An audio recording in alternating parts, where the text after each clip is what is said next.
Hola, hola, muy buenos días. Bienvenidos a este 3x7. Hoy es 9 de marzo, sábado, y vamos a ver los temas que se pueden analizar de esta semana. Se fue el primer ministro Alberto Otárola. Vamos a hablar de eso, por supuesto. Vamos a hablar también del regreso de la bicameralidad y la Junta Nacional de Justicia que se queda coja, pero no completamente fuera de juego, por lo menos en cuestión de la inhabilitación de sus miembros. Vamos con esos temas y seguramente muchas cosas más que van a salir en el 3x7 en estos 21 minutos. Carlos, Enrique, muy buenos días. Hola Valeria, buenos días. Sí, yo creo que la renuncia anunciada de Otárola después de este afer con la señorita de nombre exótico, ¿no? Yaciré Pinedo. Y no se trata que el audio, el video que se propaló en Panorama es del 2021 o del 2022, en fin, ya no es irrelevante analizar la fecha, puesto que ha quedado claro que Otárola faltó a la verdad cuando le pidieron una explicación no sobre ella, sino sobre el jugoso contrato que tuvo en el Ministerio de Defensa por 53.000 soles. No se sabe cuál fue su trabajo, para qué la contrataron, cuál fue su entregable. No hay ninguna auditoría al respecto. Y eso tendría que explicar el ministro Jorge Chávez Cresta, que era el titular del ministerio en ese momento. Pero Ujú, además se ha descubierto ahora por la prensa que el año 2022 también fue contratado por la Autoridad de Reconstrucción por Cambios, una orden de servicio de 24.000 soles. Y el 2018 por Cofopri, de su amigo o compañero, no sé, César Figueredo, el hombre de absoluta confianza de Vizcarra, otra orden de servicio de 8.000 soles. Es decir, la señorita ha cobrado de nuestros impuestos en los últimos 4 o 5 años 85.000 soles. ¿Y cuál ha sido su único mérito? Ser amiga con derechos de los poderosos efímeros que gastan la plata de todos para satisfacer, como dirían nuestras abuelitas, sus instintos personales, ¿no? Eso creo que es el fondo de la renuncia de Otárola. Se caía de madura porque no solamente es Yaciré. En Contracorriente hemos contado hasta 8 amigas con suerte que pasaron por su despacho y después fueron contratadas en diversas instituciones del Estado sin concurso, a dedo y no sabiendo en qué consistió su trabajo, ¿no? El Contralor General de la República, en una entrevista el fin de semana pasado, ha dicho que el año 2023 en todo el Estado se ha gastado 19.300 millones de soles en contratos a dedo, ¿no? Y en ujú. PCM, solo en la PCM, 200 millones. Creo que esto, en el fondo, debe provocar un cambio porque ya estamos cansados los peruanos de que los políticos de turno usen nuestros recursos a conveniencia, ¿no? Sí, lo de los contratos a dedo y la cantidad de personas que pueden sencillamente ingresar, es algo que se tiene que revisar de todas maneras, pero la decencia, o más bien la indecencia detrás de todo esto, la calidad de personas que han estado acompañando a Dina, además con la importancia que ha tenido el ex premier ahora Otárola, ¿no? Para el gobierno de Dina y para la permanencia hasta supuestamente el 2026, a pesar de todo lo que ya se sabía, ¿no? Cuánto peso tenía, cuán importante era que se quede y también qué va a pasar ahora, pero sí, sí me llama mucho la atención que habiendo ya salido varias cosas alrededor de lo que se ha descubierto esta semana, que lo ha hecho regresar de Canadá, ¿no? A última hora, con todo el papelón nacional que significa el jalón de orejas de tienes que volver porque te vamos a sacar. eh, Todo ha sido un poco atropellado a pesar de que ya se veía venir, ¿no? No se pudo solucionar mejor, Enrique. ¿Cuál es tu lectura? Tú lo has dicho bien, un papelón. Nosotros hemos tocado en este espacio varias veces el caso Tarola, lo hemos tocado en nuestros respectivos medios, y había esta suerte de asumir que Otárola se iba a quedar hasta el final, cuando lo que yo creo que es interesante ver es una suerte de colisión de métodos y de conductas que de repente antes podían ser aceptadas y ahora no lo son y que Ujú, tienen un correlato económico, como lo ha descrito Carlos. O sea, esto también es corrupción. Si tú escuchas, por ejemplo, a Alejandro Toledo, ¿no? En los últimos años, yo nunca le robé un solo erario público, ¿no? Es lo que ha dicho siempre. Y Otárola ha repetido constantemente de que no podrán acusarlo nunca de un acto de corrupción. Es decir, no me he tirado la plata, ¿no? Pero Ujú. corrupción también es recibir coimas de un privado, como lo hizo Toledo, o en el caso de un privado que por supuesto va a obtener beneficios indebidos, y en el caso de Otárola, pues ser una especie de ¿cómo llamarlo? O sea, no sé si es un depredador serial, qué sé yo, acabamos de conmemorar el Día de la Mujer, pero es un tema que evidentemente vincula la conducta sexual, ¿no? Inapropiada, porque estás involucrando recursos del Estado, ¿no? Y en el caso del ex premier ahora, pues lamentablemente era conocida ¿no? Esa Faceta. particularidad, ¿no? Y estamos hablando de por lo menos 6, 8 amigas que obtuvieron contratos no justificados en el Estado. Si esto de alguna manera justifica una reforma, pues habría que verlo, pero de todos modos estás hablando de lo que tiene que ser la probidad de un funcionario público de tener dos dedos al frente para saber que no puedes colocar pues a tus amantes en el Estado, y peor aún, porque hay un tema, volviendo al Día de la Mujer, hay un tema que ya sabemos que es eh, sacar ventaja, ¿no? De una posición de superioridad para obtener favores sexuales. O sea, de eso Exacto, estamos hablando. O sea, digamos, una el manera de señor, acosar.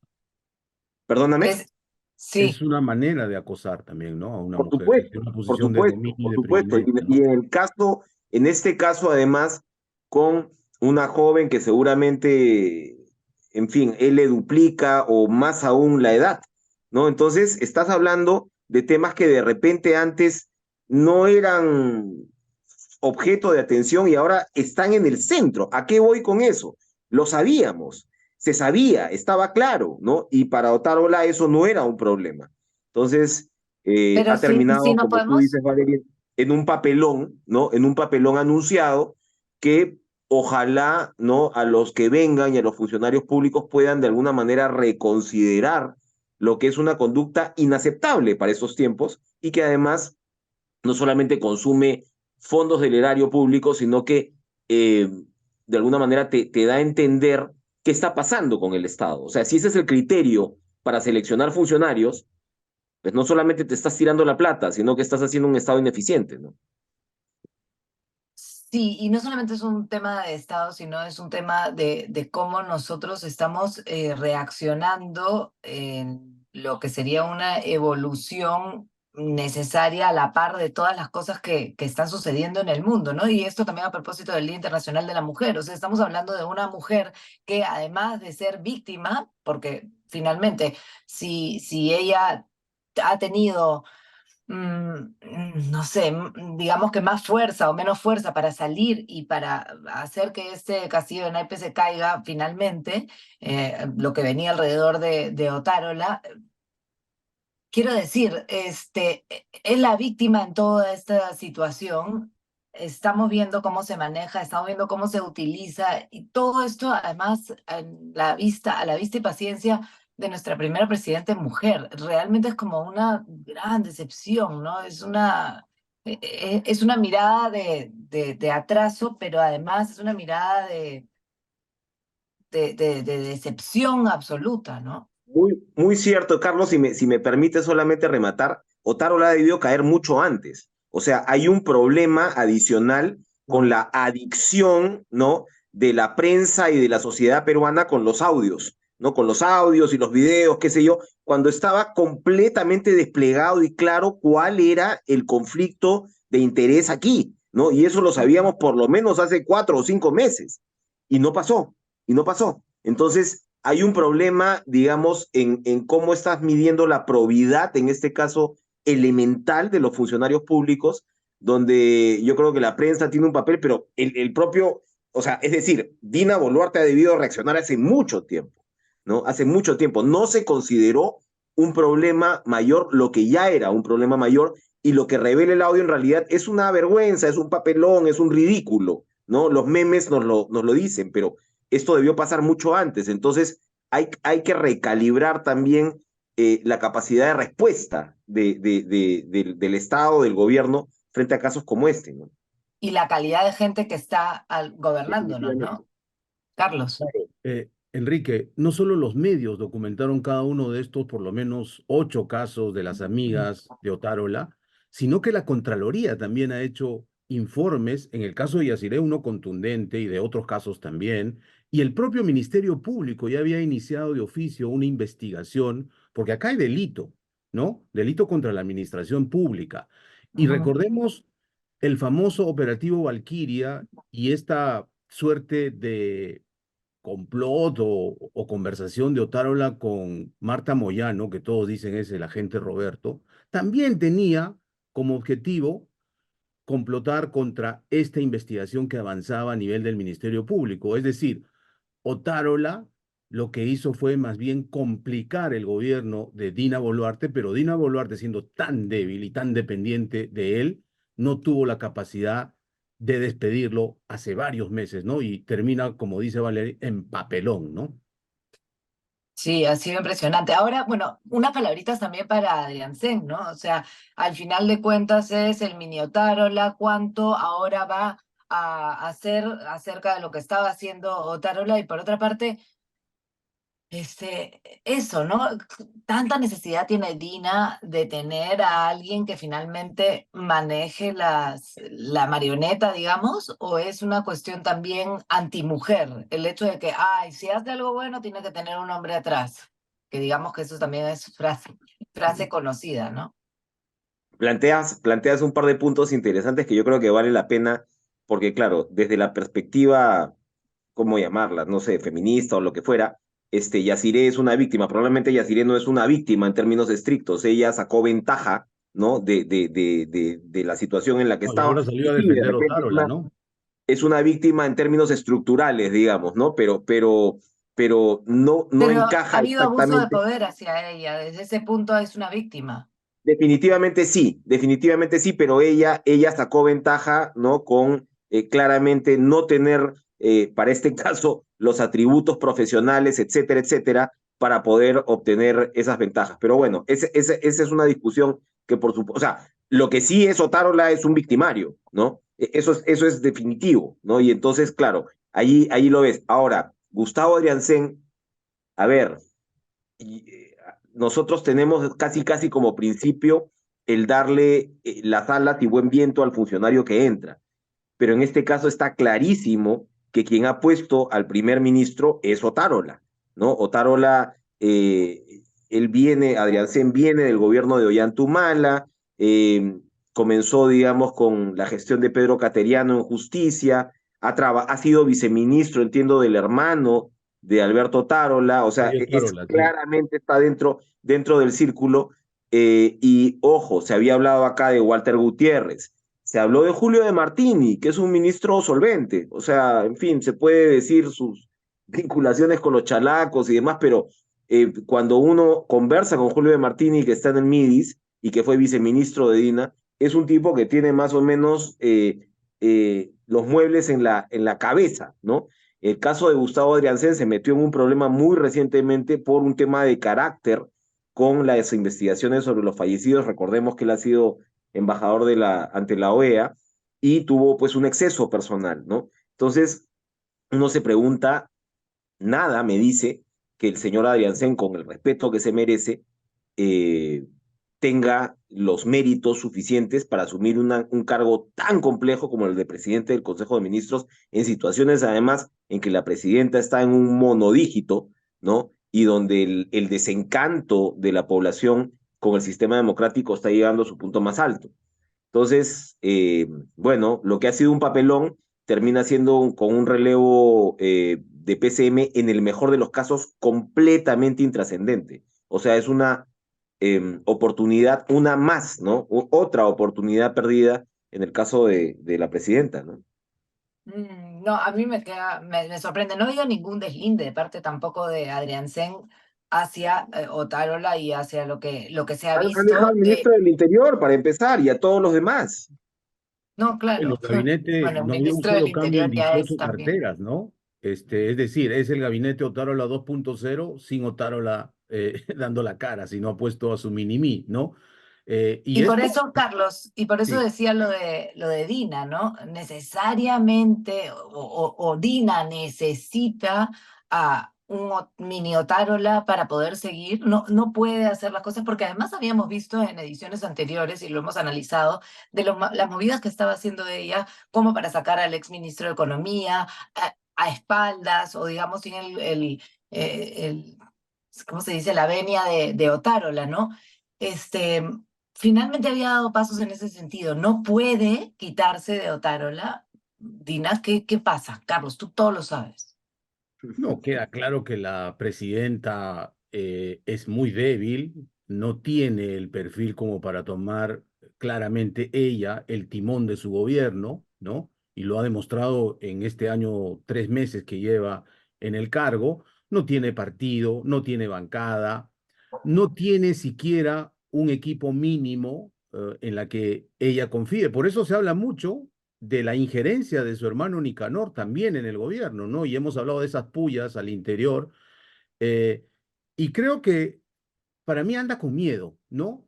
No ha terminado de asimilar la banda presidencial que asumió por accidente. Recordemos que la señora Dina Boluarte hasta hace poco era jefa de una oficina distrital de RENIEC y la especialidad era los clubs, ¿no? Y los colegios. Ella en el colegio de abogados y en el club Apurímac era la más entusiasta a la hora de hacer las yunzas y las reuniones sociales. Esa es la especialidad. Entonces, digamos que es un gobierno que no tiene un liderazgo claro. La señora no ha asumido su rol de primera mujer en la presidencia de la República y convertirse en una mandataria de verdad, ¿no? Y por eso es que la encuesta de poder, por primera vez, dijo que habían empatado en el primer lugar el primer ministro Tarola y la presidenta de la República. Nunca había pasado eso, ¿no? Eso nos muestra que la presidencia hoy está en manos de una mujer que no se la cree, que no ha asumido su papel y que obviamente está pensando en cómo llegar a cualquier precio al 2026, nada más. Vamos a pasar al tema de la bicameralidad, si les parece, porque podríamos quedarnos en este tema y en el análisis de Dina y de la pena que supone lo que estamos viendo de la primera presidente del Perú. La verdad, no hay nada de lo que nos podemos sentir orgullosos, a pesar de que era, bueno, un gran paso, ¿no? Y en ese sentido sí estábamos como yendo hacia la evolución en el mundo, ¿no? De darle este peso, finalmente a la mujer en todos los roles. Pero bueno, bicameralidad, ¿qué análisis damos? ¿Se celebra, no se celebra? ¿Cuáles son los términos de la bicameralidad? Es lo que se necesita. A este Congreso calculado mucho los movimientos, como se puede uno imaginar, para que la bicameralidad tenga la forma deseada, o realmente es algo que va a finalmente mejorar la calidad de las discusiones, ojalá, porque ya no existen discusiones en el Congreso que tenemos, y por supuesto las decisiones hacia lo que se puede hacer por este país, señores. Enrique. Probablemente no lo va a mejorar por sí mismo, se ha concentrado mucho, ¿no? La crítica en el tema de que los congresistas le quieren sacar la vuelta con la posibilidad de la reelección, ¿no? Por el tema de la edad, el Senado es mínimo 45 años, excepto si ha sido congresista. Ok, pero fue un argumento similar al que utilizó Martín Vizcarra para tumbarse la bicameralidad, ¿no? O sea, decir, la bicameralidad es buena, pero este Congreso quiere sacar la vuelta, así que digamos que no. Entonces, bueno, Mm. yo creo que más allá de las pequeñeces, ¿no? Del Parlamento actual que son evidentes, me parece que vale la pena superar un poquito eso y mirar qué cosa es lo que falta. Evidentemente, yo estoy de acuerdo con los expertos que, por ejemplo, te dice serían muy bueno tener renovación por mitades, ¿no? Cada cierto tiempo, Tercio, por porque lo eso de menos, sí. alguna manera te va regulando el tema de la tensión y la conflictividad con el poder ejecutivo, y lo otro, por supuesto, es este tema de neutralizar esa figura mutua o esa arma que se supone que es de última disuasión de la vacancia y del cierre del Congreso, ¿no? Para poder de alguna manera establecer una relación de trabajo más lógica, ¿no? Siempre como consecuencia de un sistema atomizado donde es difícil que un presidente o una presidenta tenga mayoría en el Congreso. Entonces, yo creo que no se puede, digamos, negar la importancia de volver a la bicameralidad en términos, pues, de una cámara reflexiva, de una cámara que tenga, pues, un poquito más de mirada, ¿no? Eh, Hacia allá, que claro, son 60 miembros, es más fácil lograr determinados consensos, etcétera, pero es una parte de lo que se necesita, ¿no? Y entonces, claro, el Congreso piensa en torno a su conveniencia, y congresistas, bien difícil que los reelijan. O sea, la tasa de reelección en el Congreso ya ha sido baja, ha estado en menos del 20%. Y claro, finalmente a quienes reeligen en términos generales son pues los que han demostrado pues algún tipo de capacidad, que no está mal, ¿no? Evidentemente, la curva de aprendizaje en el Congreso nos cuesta muchísimo a todos como país, y no está mal quedarte con los que puedan aportar. Pero por lo demás es bastante iluso pensar que va a haber una gran tasa de reelección en un Congreso que tiene pues el 7% de aprobación, ¿no? Sí, lo de la reelección ya lo hemos dicho, ¿no? Varias veces. Al final no es lo más importante. Pero la bicameralidad, Carlos, ¿tú cómo la ves? Estamos con el tiempo bien justo, así que tenemos como que acelerar. Muñigo. Breve, de acuerdo con la reelección parlamentaria en general, porque es un incentivo para que haga una buena gestión, ¿no? Y la reelección no es automática, la gente lo tiene que elegir. Dos, también con una Cámara de Senado que es la reflexiva, etcétera, incluso ya con esta modificación, se han modificado 53 artículos de la Constitución, ¿no? Eh, ya no se puede disolver el Senado, así que queda por lo menos una parte del Congreso, lo que decía Enrique, este botón rojo para no utilizarlo de manera irresponsable. Sin embargo, creo que hace falta cambios en la estructura, ¿no? Por ejemplo, todavía hay una subrepresentación parlamentaria. Cuando éramos alrededor de 20 millones de peruanos, el año 92, habían 180 diputados y 60 senadores, es decir, 240 parlamentarios. Hoy somos 33 millones y solamente va a haber 190. 130 diputados y 60 senadores. Creo que deberíamos pensar en distritos electorales uninominales para que los parlamentarios respondan a sus electores de manera directa. Acá dicen, soy congresista de la nación y no respondo a nadie, ¿no? Y por otro lado, también creo que se debería eh, revisar esta demagogia de no permitir aportes transparentes de personas naturales o de empresas a la campaña, porque lo que está pasando en los últimos años es que el dinero de las economías ilegales se está penetrando en la política y tenemos la representación que hoy tenemos, ¿no? Así que eso habría que modificar en una ley de desarrollo constitucional, porque queda claro que nuestro sistema político y electoral está muy malo y por eso tenemos cada vez un Congreso más impresentable que el anterior, ¿no? Claro, y un poco para terminar, lo mismo ha sucedido alrededor de la Junta Nacional de Justicia, ¿no? Finalmente se ha inhabilitado a dos de sus miembros, pero otra vez, ¿no? Ha sido un poco, no sé si seguir con el término a dedo. Eh, Finalmente, ¿por qué? ¿Por qué además Aldo Vázquez, en el caso de Inés Tello ya se sabía, ¿por qué no sucedió con todos los demás? ¿Cuándo van a caer los demás? Eh, Al final se maneja nuevamente de parte del Congreso lo que ocurre y un poco ni siquiera con debate, ¿no? Los debates son cada vez más acotados y tristes, ¿no? Más allá en fin, de la decisión en sí, han sobrevivido, entre comillas, 4 magistrados de la Junta Nacional de Justicia, y la doctora Tello ya tiene 78 años, ¿no? Su caso ha sido un poquito ¿no? El de la controversia.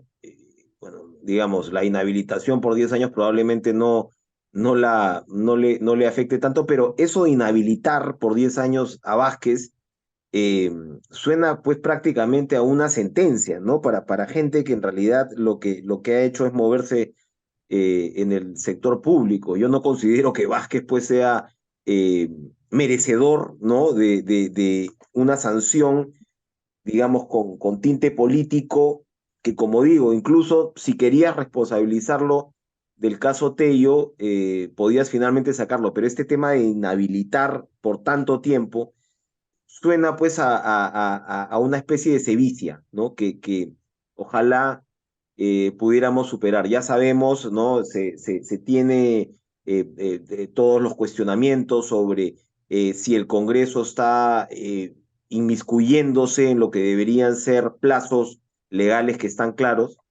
Pero bueno, finalmente es lo que ha pasado y llama de todas maneras la atención que en el caso de estos otros cuatro, más cinco, porque José Ávila, si bien había renunciado, tampoco ha sido inhabilitado, ¿no? Los votos no han alcanzado. Y como dices tú, sí, básicamente sin ningún debate, hemos visto el baile de los congresistas de Perú Libre, mientras el país de alguna manera estaba pendiente de lo que el Congreso iba a decidir, ¿no? Sí, Carlos, ¿cómo has visto tú lo que ha pasado con la Junta? Ya nos hemos pasado de tiempo, vamos a darle un par de minutitos más al asunto. Yo creo que es el capítulo final de una puya entre poderes, queda clarísimo. Sin embargo, creo que la doctora Inés Tello de Ñeco, que fue una excelente jueza anticorrupción al final del fujimorismo, ¿no? Los que tenemos más de 25 años en periodismo la recordamos como una jueza diligente, proba, valiente. Creo que no tuvo la lucidez de darse cuenta que iba a terminar su carrera de una manera deshonrosa, porque lo que ha pasado con el Congreso es que se le han inhabilitado por 10 años, ella tiene 78, probablemente ya no regrese a la administración pública, pero porque simplemente tenía más de 75 años, han hecho, desde mi punto de vista, una interpretación auténtica de la Constitución para dejarla en el cargo. Los que dicen que esto quedó claro en el proceso de concurso creo que no son exactos. He visto por segunda vez el comentario de José Luis Lecaros, que era en ese entonces presidente del Poder Judicial y miembro de la comisión, y le dice bien claro, señora, si la RENIEC no está mal, usted solamente tiene 8 meses en la gestión. Y Ujú, el artículo constitucional es taxativo porque en toda la administración pública hay un límite de edad. Es más, ujú. la mayoría de instituciones jubila a sus integrantes a los 70 años, ¿no? Entonces creo que ahí ha faltado un poquito de visión y esto ha desencadenado pues en que ahora la Junta Nacional de Justicia está deslegitimada desde mi punto de vista. Van a entrar dos accesitarios, pero en lo que queda del año, que es cuando termine el mandato, ya no van a tener margen de trabajo y hay mucho que hacer. Mira, en la Corte Suprema hay 60 jueces y solo 20 son titulares. 40 provisionales sujetos a distintas presiones hacen que la justicia siga tan mala como antes del 2018 cuando cambiaron el Consejo Nacional de la Magistratura por la Junta Nacional de Justicia.